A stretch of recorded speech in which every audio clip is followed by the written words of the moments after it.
आज है 24 मार्च 2022 के साकार महावाक्य। आज बाबा बोले, मीठे बच्चे एकांत में बैठ पढ़ाई करो। एकांत में बैठ पढ़ाई करो तो धारणा बहुत अच्छी होगी।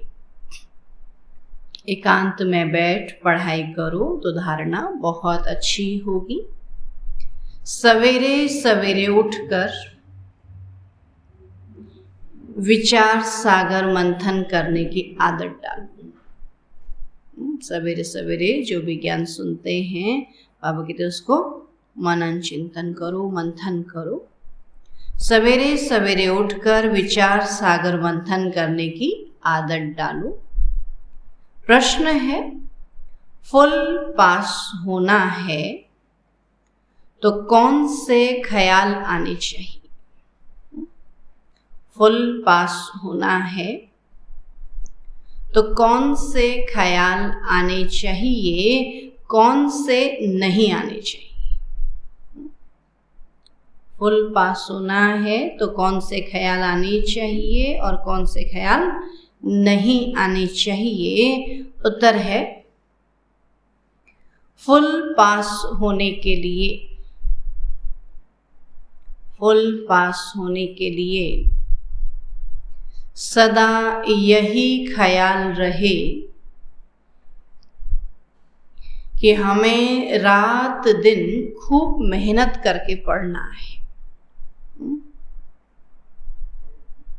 कि हमें रात दिन खूब मेहनत करके पढ़ना है। अपनी अवस्था ऐसी ऊंची बनानी है जो बाप दादा के दिल तख्त पर बैठ सके। अपनी अवस्था ऐसी ऊंची बनानी है जो बाप दादा के दिल तख्त पर बैठ सके। नींद को जीतने वाला बनना है। सुना क्या कहता आज बाबा? नींद को जीतने वाला बनना है, खुशी में रहना है, खुशी में रहना है। बाकी यह ख्याल कभी नहीं आना चाहिए, बाकी यह ख्याल कभी नहीं आना चाहिए कि ड्रामा में व नसीब में जो होगा वह मिल जाएगा।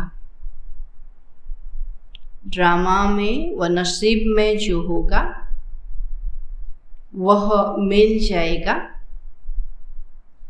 यह ख्याल अलबेला बना देता है। जब ये ख्याल आता ना कि जो मिलना होगा ड्रामा में होगा, मिल जाएगा, तो फिर पुरुषार्थहीन बन जाते हैं, अलबेले बन जाते हैं।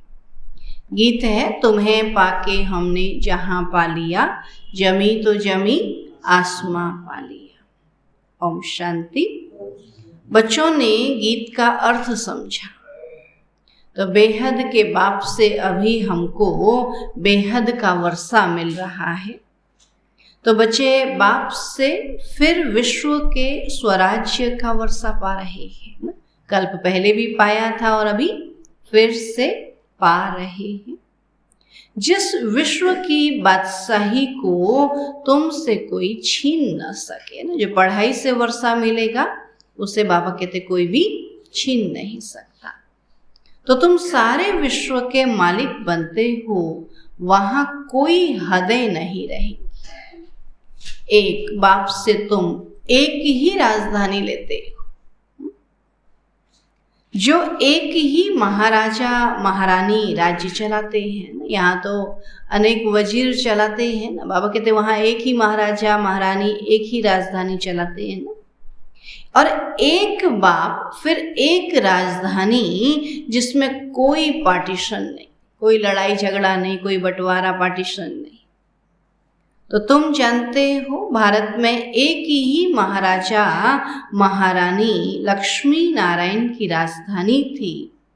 तो सारे विश्व पर राज्य करते थे। उसको अद्वैत राजधानी कहा जाता है, जो एक ने ही स्थापन की है तुम बच्चों के द्वारा। फिर तुम बच्चे ही विश्व की राजाई भोगेंगे। तो तुम जानते हो कि हर 5000 वर्ष के बाद हम यह राजाई लेते हैं, और फिर आधा कल्प पूरा होने से हम यह राजाई गंवाते हैं। अब रावण राज्य आता है तो राजाई सब चली जाती है। फिर बाबा आकर राजाई प्राप्त कराते हैं। तो यह है हार और जीत का खेल। माया से हारे हार है।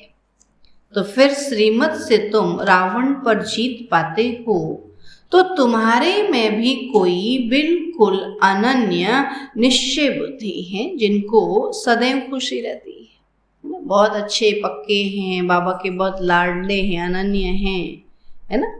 बाबा के दिन को खुशी रहती है कि हम विश्व के मालिक बनते हैं। बाबा कोई साधारण नहीं बनाता, पूरे विश्व का मालिक बनाता। बल्कि कितने भी क्रिश्चियन पावरफुल हैं, परंतु विश्व के मालिक बने यह हो नहीं सकता। टुकड़े टुकड़े पर राज्य है। सारे विश्व पर एक ही का राज्य हो, कितनी बड़ी बात है ना। अब सतयुग में सारे विश्व पर राज्य होगा। उनका तो टुकड़े टुकड़े पर राज्य है। तो पहले पहले एक भारत ही सारे विश्व का मालिक था। देवी देवताओं के सिवाय दूसरा कोई धर्म नहीं था। तो ऐसा विश्व का मालिक जरूर विश्व का रचयिता ही बनाएगा। देखो बाबा कैसे बैठ समझाते।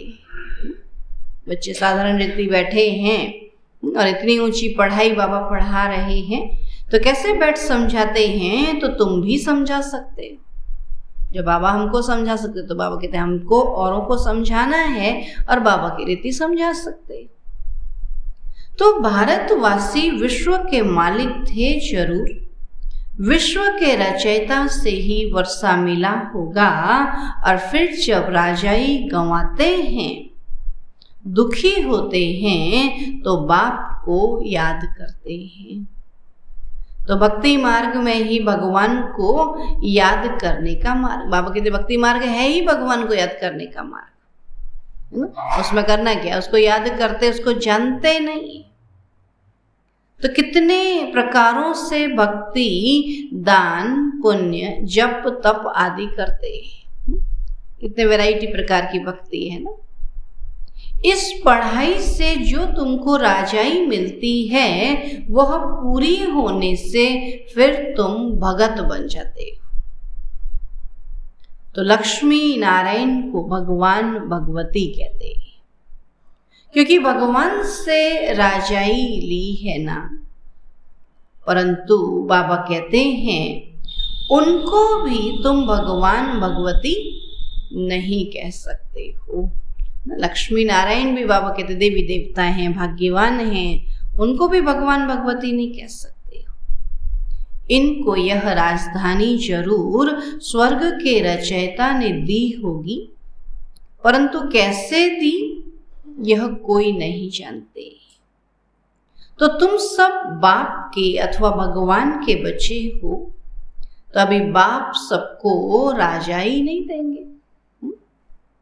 बाबा कहते हैं ये भी ड्रामा बना हुआ है। जो बाबा के बच्चे हैं, भगवान के बच्चे, उन्हीं को मिलेगी ना, सबको थोड़ी मिलेगी। तो भारतवासी ही विश्व के मालिक बनते हैं, और अभी तो है ही प्रजा का प्रजा पर राज्य। अपने को आपे ही पतित भ्रष्टाचारी मानते हैं, और इस पतित दुनिया से पार जाने के लिए खिवैया को याद करते हैं। उसको बुलाते हैं ना कि आओ, कि आकर इस वैश्यालय से शिवालय में ले चल। एक है निराकार शिवालय, निर्वाण धाम, परम धाम को भी बाबा निराकार शिवालय कहते। दूसरा फिर शिव बाबा जो राजधानी स्थापन करते हैं, उनको भी शिवालय कहते हैं। तो सारी सृष्टि ही शिवालय बन जाती है। तो यह साकारी शिवालय सतयुग में, और वह है निराकार शिवालय निर्वाण धाम में। तो यह नोट करो। तो समझाने के लिए बच्चों को पॉइंट्स बहुत मिलती हैं। फिर अच्छी रीति मंथन भी करना चाहिए। जैसे कॉलेज के बच्चे बचपन में सवेरे सवेरे उठकर अध्ययन करते हैं। बाबा पूछते सवेरे क्यों बैठते हैं? क्योंकि आत्मा विश्राम पाकर रिफ्रेश हो जाती है। रात भर रेस्ट करती है तो उसकी बैटरी फुल चार्ज हो जाती है, और सवेरे जो याद करती है उसको पक्का याद हो जाता है। तब बाबा कहते हैं कि रिफ्रेश हो जाती है तो एकांत में बैठ पढ़ने से धारणा अच्छी होती है ना। यहाँ भी देखो सवेरे सवेरे आते हैं तो धारणा अच्छी होती है, और दिन में उतना मजा नहीं आता क्योंकि इतनी सारी बातें अंदर में भर ली होती हैं तो मुरली धारणा ही नहीं होती है। फिर कहते हैं सवेरे सवेरे अच्छा होता है। तब बाबा कहते एकांत में बैठ पढ़ने से धारणा अच्छी होती है। सवेरे उठने का शौक होना चाहिए ना। कई लोग आजकल कोर्स करके जाते हैं ना, उनको बोलो सवेरे, बोला बहन जी 8 बजे से पहले तो उठ ही नहीं सकते हैं। भी 8 बजे उठेंगे तो सोचो कब, फिर कैसे उनकी व्यवस्था ठीक होगी ना। बाबा कहते अवस्था ठीक तो व्यवस्था ठीक ना। तो अवस्था ही नहीं बनाई ना। तब बाबा कहते हैं सवेरे उठने का शौक होना चाहिए। कोई कहते हैं हमारी ड्यूटी ऐसी है सवेरे जाना पड़ता है। बाबा कहते अच्छा शाम को बैठो। शाम के समय भी कहते हैं कि देवताएं चक्र लगाते हैं ना। नुमा शाम का समय, उस समय भी देवताएं चक्र लगाते हैं।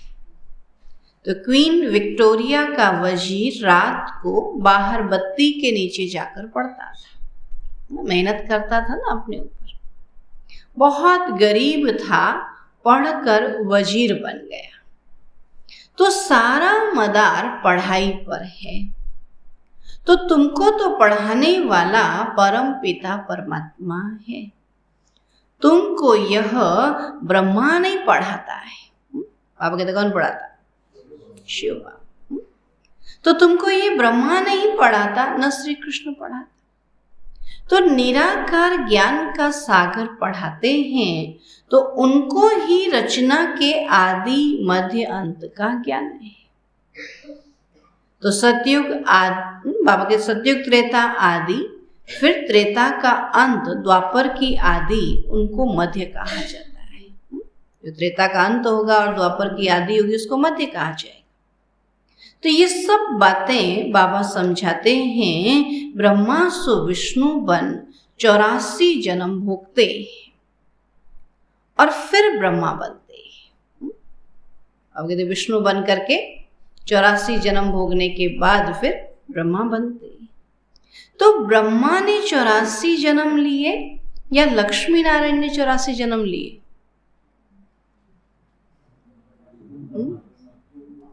बाबा कहते बात एक ही हो जाती है। आत्मा तो वही है ना, चाहे ब्रह्मा के 84 जन्म कहें या फिर नारायण के कहें ना। तो इस समय तुम ब्राह्मण वंशावली हो, फिर तुम विष्णु वंशावली बनेंगे, फिर गिरते गिरते तुम शूद्र वंशावली बनेंगे। तो ये सब बातें बाप ही बैठ समझाते हैं। तो तुम जानते हो कि हम आए हैं बेहद के बाप से श्रीमत पर चल विश्व के महाराजा महारानी बनने के लिए।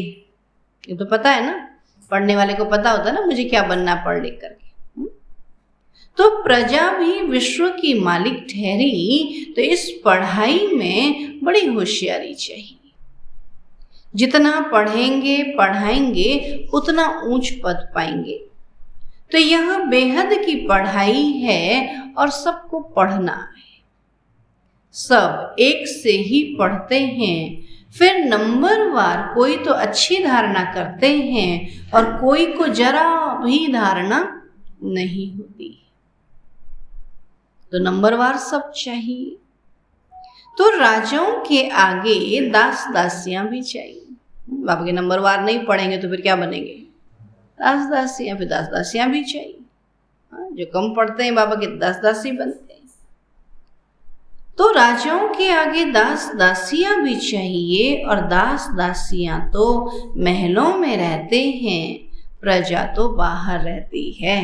तो कहने का मतलब समझ रहे ना, जो बाबा के पास बाबा के घर में रहते हैं, अगर अच्छा पुरुषार्थ नहीं करते तो वो जाकर क्या बनेंगे? दास दासी बनेंगे।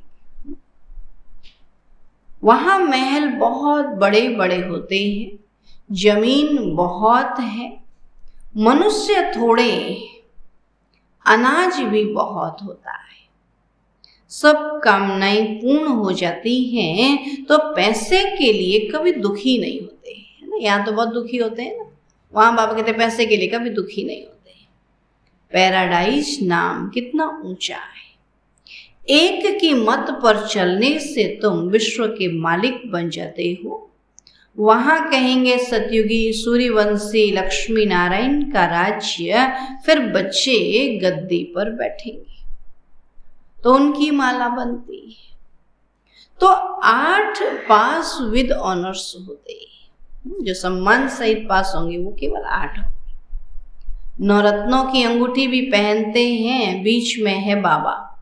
8 हैं बच्चे और बीच में जो हीरा है वो है बाबा। तो बाबा कहते हैं बाकी हैं 8 रत्न।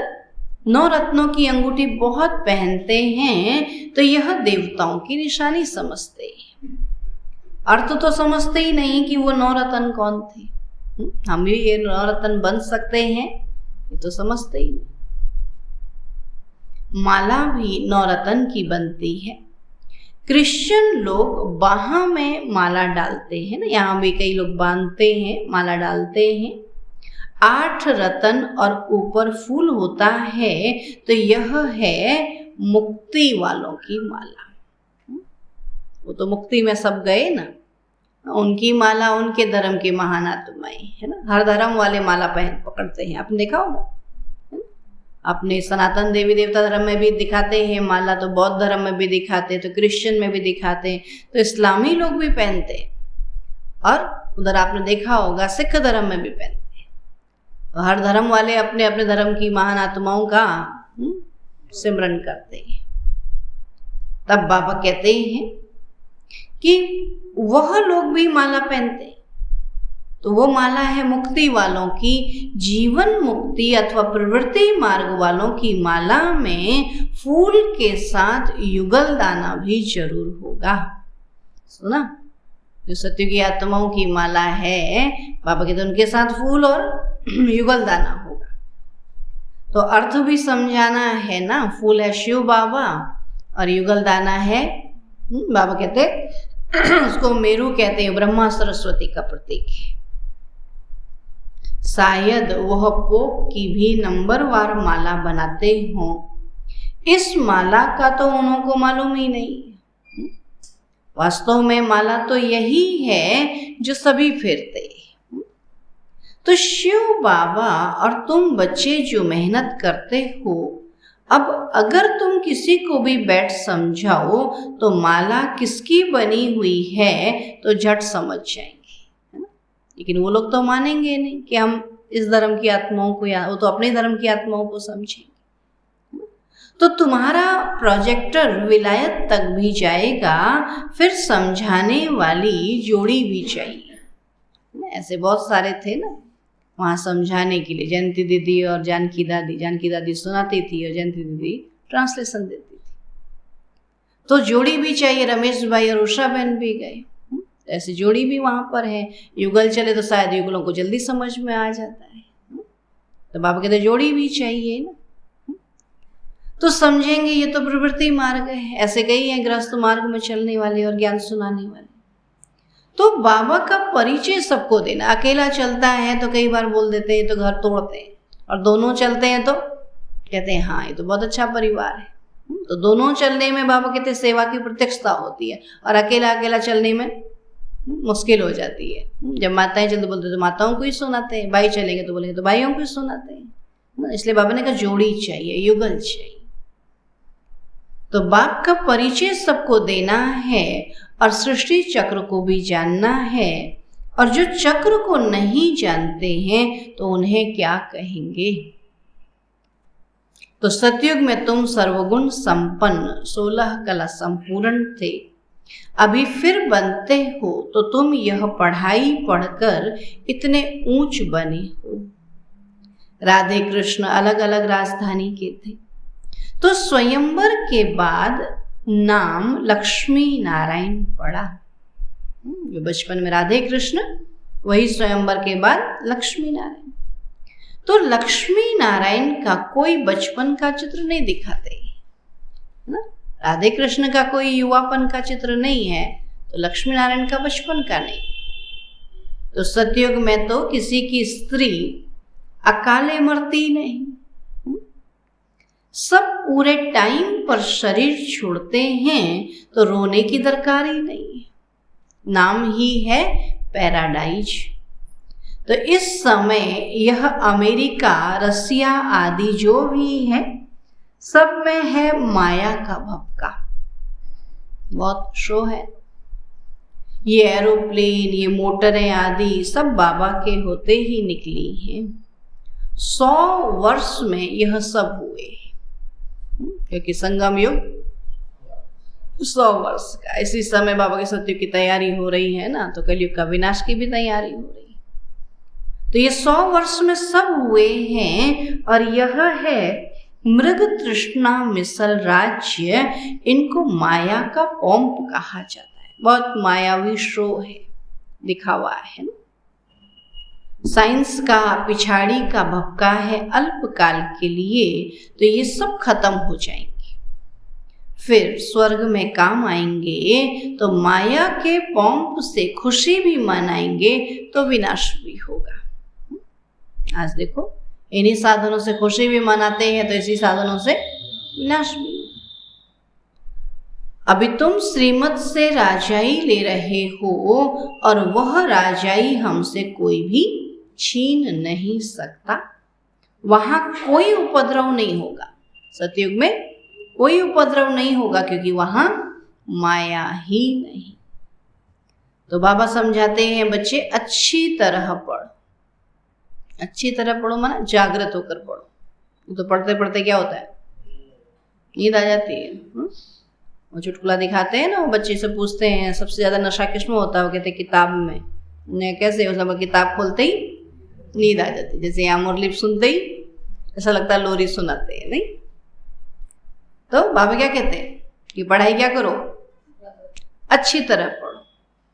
परंतु साथ साथ बाबा यह भी जानते हैं कि कल्प पहले मुआफिक ही सबको पढ़ना है। बाबा शिक्षा देते हैं अच्छी तरह पढ़ो, फिर क्या कहते हैं, जिन्होंने कल्प पहले जैसे पढ़ा होगा वैसे पढ़ेंगे।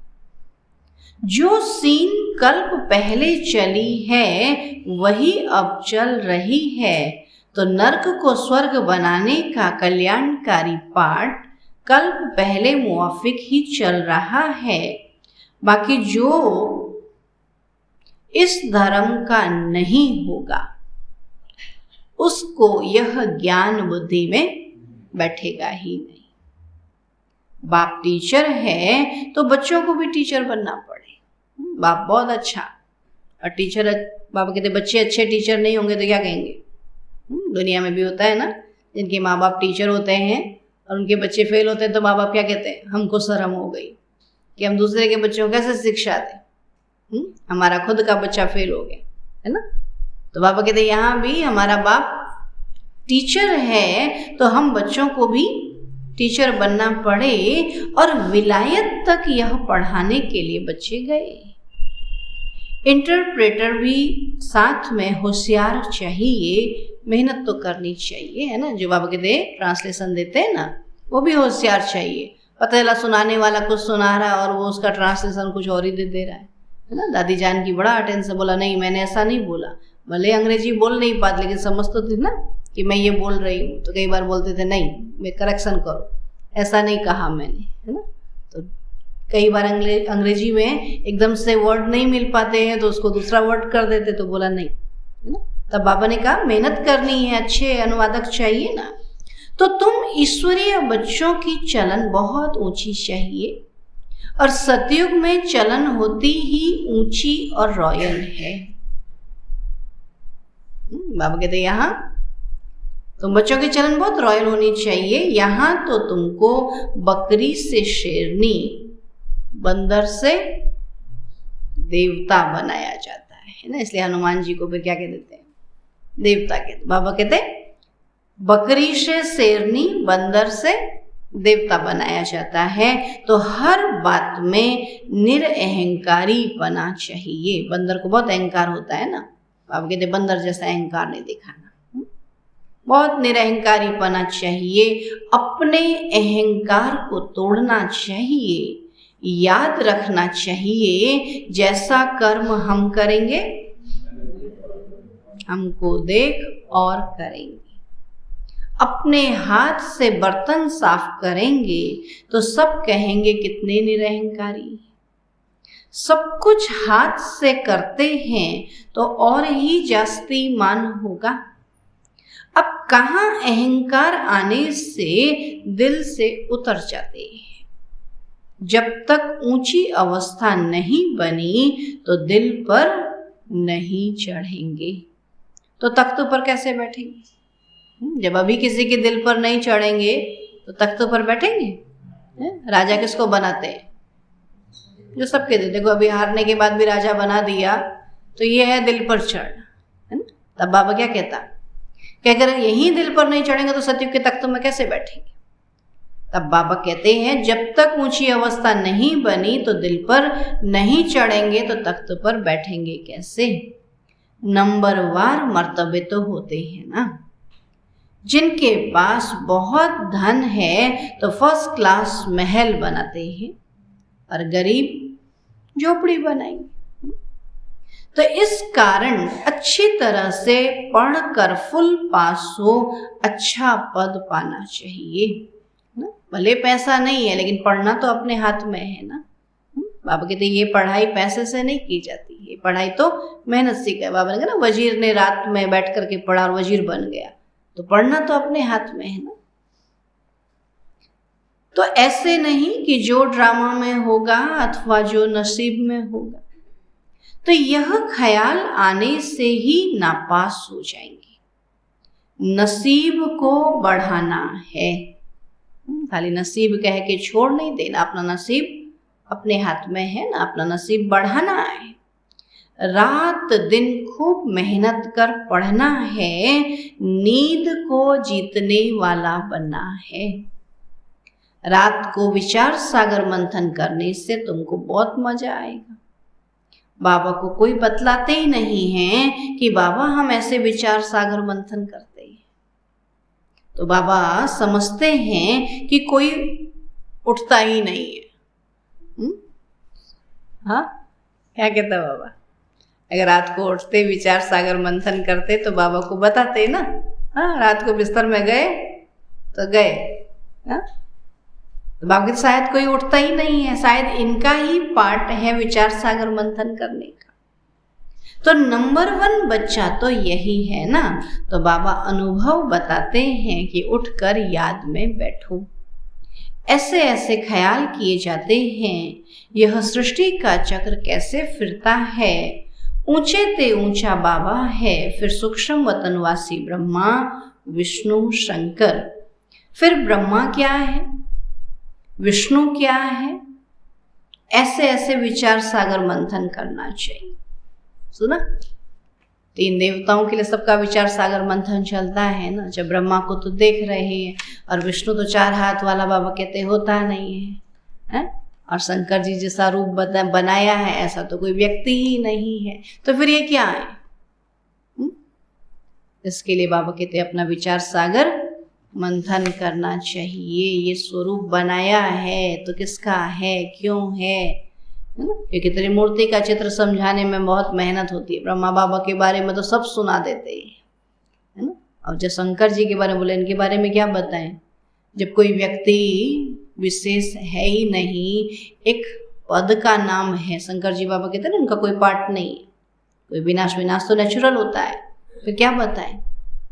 तब बाबा कहते उसमें मनन चिंतन करना कि शंकर जी कौन है, ये सब शंकर जी हैं।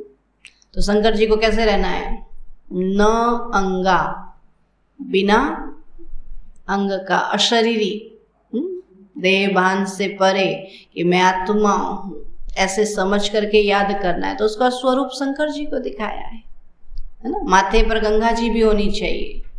सवेरे सवेरे ज्ञान सुन रहे हैं ना, तो माथे पर क्या होनी चाहिए, गंगा बहनी चाहिए। जो ज्ञान सुना है वो बहता हुआ ज्ञान हो, खाली सुन लिया और रख लिया नहीं। गंगा जी क्या करनी है, बहनी भी है। फिर शांत शीतल चंद्रमा जैसे भी होने चाहिए, और परिवार के बीच में भी रहना चाहिए। शंकर जी अकेले रहते हैं, हाँ कहते हैं वैसे तो वो कैलाश में सबसे ऊंचे पहाड़ पर रहते हैं, जंगल है चारों ओर, लेकिन फिर उनको परिवार के साथ, ये दुनिया कैसा है, जंगल है, लेकिन रहना तो अपने ही परिवार, बिल्कुल बेमेल परिवार है। उनकी सवारियां कैसे दिखाई, एकदम बेमेल है ना। शंकर जी को सवारी दिखाते हैं कौन, बैल, पार्वती को शेर, गणेश जी को चूहा, उनके गले में सांप, कार्तिकेय को मोर। मोर और सांप का मेल नहीं है, मोर और सांप एक दूसरे का है ना। कहते हैं कि मोर को सांप पसंद है, लेकिन ऐसे परिवार में रहते हुए वो योग लगा रहे हैं। और हमारे परिवार में कौन है, अपने ही तो हैं सारे, तो भी कहते हैं हम इनके साथ योग नहीं लगा सकते। तो सोचो, तो बाबा ने कहा जब देह भान से परे अशरीरी होकर के रहेंगे तो योग लगेगा। और तीसरा नेत्र खुला रहे, ये दो नेत्र भी अध खुले रहे, हम दुनिया को देखें भी ना भी देखें, मुख बंद रहे, चुप रहे। दुनिया में ऐसे रहना है, देखते हुए नहीं देखना। देख रहे हैं तो मुंह बंद रहे, तो तपस्या भी करनी है, तो शंकर जी जैसा बनना है। ठीक है, अच्छा, मीठे मीठे सिकील अधे बच्चों प्रति माता पिता बाप दादा का याद प्यार और गुड मॉर्निंग। रूहानी बाप की रूहानी बच्चों को नमस्ते। हम रूहानी बच्चों की रूहानी बाप दादा को नमस्ते नमस्ते नमस्ते। धारणा के लिए मुख्य सार है, पहला पॉइंट है, जो कर्म हम करेंगे हमको देख और करेंगे। जो कर्म हम करेंगे हमको देख और करेंगे, इसलिए हर कर्म पर ध्यान देना है। इसलिए हर कर्म पर ध्यान देना है। बहुत बहुत निर्माण चित्त निरअहंकारी बनना है। बहुत बहुत निर्माण चित्त निरअहंकारी बनना है। अहंकार को तोड़ देना है। अहंकार को तोड़ देना है। दूसरा पॉइंट है, अपना नसीब अर्थात तकदीर ऊंचा बनाने के लिए अच्छी रीति पढ़ाई पढ़नी है। अपना तकदीर ऊंचा बनाने के लिए अच्छी रीति पढ़ाई पढ़नी है। सवेरे सवेरे उठकर बाप को याद करने का शौक रखना है। सवेरे सवेरे उठकर बाप को याद करने का शौक रखना है। वरदान है आज का, त्रिकालदर्शी स्थिति द्वारा मूझने की परिस्थितियों को, त्रिकालदर्शी स्थिति द्वारा मूझने की परिस्थितियों को मौज में परिवर्तन करने वाले कर्म योगी भव। मौज में परिवर्तन करने वाले कर्म योगी बने। कैसी भी परिस्थिति हो, बाबा कहते अगर त्रिकालदर्शी स्थिति में होंगे तो कैसी भी मूझने वाली परिस्थिति उसमें भी मौज में रहेंगे, कर्मयोगी बनकर रहें। तो जो बच्चे त्रिकालदर्शी हैं वे कभी किसी बात में मूझ नहीं सकते।